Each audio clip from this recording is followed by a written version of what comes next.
ದಾವಣಗೆರೆ ಕಾರ್ಮಿಕರಿಗೂ ಮಾಹಿತಿ ಇಲ್ಲ, ಸ್ಥಳೀಯ ಸರ್ಕಾರವಾದ ಗ್ರಾಮ ಪಂಚಾಯಿತಿಗೂ ಮಾಹಿತಿ ಇಲ್ಲದೆ ಸಂಚಾರಿ ಆರೋಗ್ಯ ವಾಹನ ಹಳ್ಳಿಗಳಿಗೆ ಭೇಟಿ, ಸರ್ಕಾರದ ಹಣ ವ್ಯರ್ಥ. ಸರ್ಕಾರ ಕಟ್ಟಡ ಕಾರ್ಮಿಕರಿಗಾಗಿ ಕಾರ್ಮಿಕ ಇಲಾಖೆಯಿಂದ ರಾಜ್ಯದ ದುರ್ಗಮ ಪ್ರದೇಶ ಅಥವಾ ಸಂಪರ್ಕ ರಹಿತ ಪ್ರದೇಶದಲ್ಲಿನ ಕಾರ್ಮಿಕರಿಗಾಗಿ ಪ್ರಾಥಮಿಕ ಆರೋಗ್ಯ ಸೇವೆ ಒದಗಿಸುವ ನಿಟ್ಟಿನಲ್ಲಿ ಸಂಚಾರಿ ಆರೋಗ್ಯ ಘಟಕ ಅನುಷ್ಠಾನ ಮಾಡಿದ್ದು, ಈ ಸೇವೆ ಸಮರ್ಪಕವಾಗಿ ಬಳಕೆಯಾಗದೇ ಇರುವುದು ಕಂಡುಬರುತ್ತಿದೆ. ಹೌದು, ಕರ್ನಾಟಕ ಕಟ್ಟಡ ಮತ್ತು ಇತರೆ ನಿರ್ಮಾಣ ಕಾರ್ಮಿಕ ಕಲ್ಯಾಣ ಮಂಡಳಿಯ ಸಂಚಾರಿ ಆರೋಗ್ಯ ಘಟಕ ವಾಹನ ಕೇವಲ ಸಂಚಾರವಾಗುತ್ತಿದೆಯೇ ಹೊರತು ಈ ವಾಹನದಿಂದ ಸಾರ್ವಜನಿಕರಿಗೆ ಯಾವುದೇ ಉಪಯೋಗವಾಗುತ್ತಿಲ್ಲ. ಈ ಕುರಿತು ಬೇಸರವನ್ನ ವ್ಯಕ್ತಪಡಿಸಿದ ತಾವರೆಕೆರೆ ಗ್ರಾಮಸ್ಥರು, ಮುಂದಾದರೂ ಅಧಿಕಾರಿಗಳು ಇತ್ತ ಗಮನ ಹರಿಸಿ ಸೂಕ್ತ ಕ್ರಮ ಕೈಗೊಳ್ಳಬೇಕು ಎಂದು ಮಾಧ್ಯಮದ ಮೂಲಕ ಆಗ್ರಹಿಸಿದರು. ಇಂದು ತಾವರೆಕೆರೆ ಗ್ರಾಮಕ್ಕೆ ಬಂದ ಸಂಚಾರಿ ಆರೋಗ್ಯ ಘಟಕ ವಾಹನ ಮುಖ್ಯ ರಸ್ತೆಯ ಬದಿಯಲ್ಲಿ ನಿಲ್ಲಿಸಿ ಮೊಬೈಲ್ ಹಿಡಿದುಕೊಂಡು ಕುಳಿತ ಸಿಬ್ಬಂದಿಗಳು ಇವರನ್ನ ಮಾಧ್ಯಮ ವರದಿಗಾರರು ಪ್ರಶ್ನಿಸಿದಾಗ ಮಳೆ ಬರ್ತಿದೆ, ಕಾರ್ಮಿಕರು ಆರೋಗ್ಯ ತಪಾಸಣೆಗೆ ಬಂದಿಲ್ಲ ಎಂದು ಉಡಾಫೆ ಉತ್ತರವನ್ನ ನೀಡುತ್ತಿದ್ದಾರೆ. ಹಾಗೆ ಕಟ್ಟಡ ಕಾರ್ಮಿಕರ ವಿವರಗಳ ದಾಖಲೆಯೂ ಕೂಡ ಇವರ ಬಳಿ ಇಲ್ಲ. ಗ್ರಾಮಕ್ಕೆ ಬರುವಾಗ ಯಾವುದೇ ವ್ಯಕ್ತಿಗೂ ತಿಳಿಸಿಲ್ಲ ಎಂಬುದು ಕಂಡು ಬರುತ್ತಿದೆ. ಸಿಬ್ಬಂದಿಗಳು ಸಹ ಮನೆ ಮನೆಗೆ ಭೇಟಿ ನೀಡಿಲ್ಲ ಎಂದು ತಿಳಿಸಿ ಇದಕ್ಕೆ ಸಂಬಂಧಪಟ್ಟ ಇಲಾಖೆಯ ಅಧಿಕಾರಿಗಳು ಮತ್ತು ಜಿಲ್ಲಾಧಿಕಾರಿಗಳು ಈ ವಿಚಾರಕ್ಕೆ ಸೂಕ್ತ ಕ್ರಮ ತೆಗೆದುಕೊಳ್ಳಬೇಕು ಎಂದು ತಿಳಿಸಿದರು.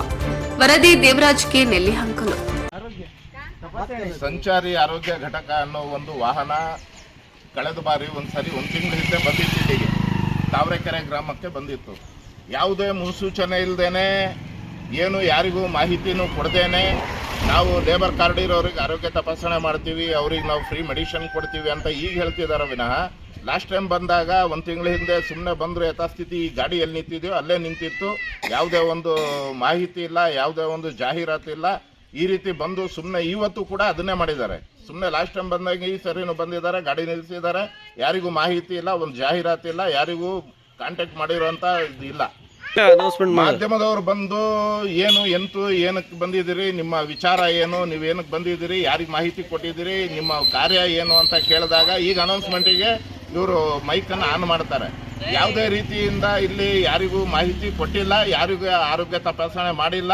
ಲಾಸ್ಟ್ ಟೈಮ್ ಹೆಂಗೆ ನಿಂತಿತ್ತು ಈ ಸರಿನೂ ಹಾಗೆ ನಿಂತಿದೆ. ಸುಮಾರು ಸಮಯದಿಂದ ಇಲ್ಲೇ ನಿಂತಿದೆ. ಇಲ್ಲೇ ಪಕ್ಕದಲ್ಲಿ ಬೇಕಾದಷ್ಟು ಬೀದಿ ಇದಾವೆ, ಯಾರಿಗೂ ಹೋಗಿ ಕಾಂಟ್ಯಾಕ್ಟ್ ಮಾಡಿಲ್ಲ. ಮನೆ ಭೇಟಿ ಅಂತೂ ಮಾಡೇ ಇಲ್ಲ. ಲಾಸ್ಟ್ ಟೈಮು ಮಾಡಿಲ್ಲ, ಈ ಟೈಮು ಮಾಡಿಲ್ಲ. ಇಲ್ಲಿ ಮಾಹಿತಿನೇ ಗೊತ್ತಿಲ್ಲ ಯಾರಿಗೂ.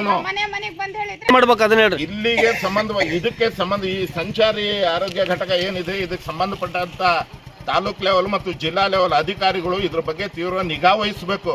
ಇವರಿಗೆ ಬರುವಂತ ಸಿಬ್ಬಂದಿ ವರ್ಗದವರಿಗೆ ಇವರಿಗೆ ಒಂದು ಮಾರ್ಗದರ್ಶನ ನೀಡಬೇಕು. ಏನಕ್ಕೋಸ್ಕರ ನೀವು ಹೋಗ್ತೀರಿ, ಏನು ಮಾಡ್ತೀರಿ, ಏನು ಮಾಡಬೇಕು ಅನ್ನೋದನ್ನ ಗೈಡ್ಲೈನ್ಸ್ ಅನ್ನ ಕೊಡಬೇಕು. ಅವರ ಮಾಹಿತಿನೇ ಸರಿ ಇಲ್ಲ ಅಂದಮೇಲೆ ಬಂದಂತ ಸಿಬ್ಬಂದಿ ವರ್ಗದವ್ರು ಏನು ಮಾಡೋದಕ್ಕೆ ಬರೋದಿಲ್ಲ. ಅದಕ್ಕೆ ಇನ್ನು ಮುಂದೇನಾದರೂ ಹೆಚ್ಚಿನ ಜವಾಬ್ದಾರಿ ತಗೊಂಡು ಜಿಲ್ಲಾ ಮಾಹಿತಿ ಕೇಂದ್ರದವರಾಗಿರಲಿ, ತಾಲೂಕು ಮಾಹಿತಿ ಕೇಂದ್ರದವರಾಗಿರಲಿ, ಆರೋಗ್ಯ ಇಲಾಖೆಲಾಗಿರಲಿ, ಸಂಬಂಧಪಟ್ಟಂತ ಜಿಲ್ಲಾಧಿಕಾರಿಗಳಾಗಿರಲಿ ಅವ್ರಿಗೆ ಮಾರ್ಗದರ್ಶನ ಕೊಟ್ಟು ಕಳಿಸಿದ್ರೆ ನಮಗೆ ಸಾರ್ವಜನಿಕರಿಗೆ ಅನುಕೂಲ ಆಗುತ್ತೆ, ಉತ್ತಮವಾದಂತ ಒಂದು ಸೇವೆ ಸಿಗುತ್ತೆ. ಮಧ್ಯಾಹ್ನ 1 ಗಂಟೆಗೆ ಬಂದಿರೋರು ಇಲ್ಲಿ ನಿಲ್ಲಿಸ್ಕೊಂಡಿರೋದು ಬಿಟ್ರೆ ಅವ್ರು ಹೊರಗಡೆನೂ ಹೊಂಟಿಲ್ಲ, ಯಾರಿಗೂ ಮಾಹಿತಿನೂ ಇಲ್ಲ, ಯಾರಿಗೂ ಭೇಟಿನೂ ಮಾಡಿಲ್ಲ. ಲೇಬರ್ ಸಿಗ್ತಾರ? ಮಧ್ಯಾಹ್ನ 1 ಗಂಟೆ ಬಂದ್ರೆ ಲೇಬರ್ ಇರ್ತಾರ? ಮಧ್ಯಾಹ್ನ 1 ಗಂಟೆಗೆ ಬಂದ್ರೆ ಲೇಬರ್ ಎಲ್ಲಿ ಇರ್ತಾರೆ ಸ್ವಾಮಿ? ಬೆಳಗ್ಗೆ 8 ಗಂಟೆಗೆ ಅವ್ರು ದುಡಿಮೆಗೆ ಅವ್ರು ಹೋಗ್ತಾರೆ ಪಾಪ. ಅವ್ರು ಬರೋದೇ ಸಂಜೆ 6 ಗಂಟೆ 7 ಗಂಟೆಗೆ. ಇವ್ರು ಮಧ್ಯಾಹ್ನ 12 ಗಂಟೆ 1 ಗಂಟೆಗೆ ಬಂದ್ರೆ ಮಾಹಿತಿ ಇದ್ರೆ ಇರ್ತಾರೆ, ಮಾಹಿತಿನೇ ಇರಲ್ಲ ಅಂದ್ರೆ ಯಾರು ಇರ್ತಾರೆ? ಅವತ್ತಿಂದ ಅವತ್ತು ದುಡ್ಡು ತಿನ್ನೋರೇ ಲೇಬರ್ಗಳು ಅಂದ್ರೆ. ಏನ್ ಮಾಡಕ್ ಬಂದಿರೋದು ಅಂತ ನಾವೇ ಜನಗಳಿಗೆ ಕೇಳ್ತಾ ಇದೀವಿ.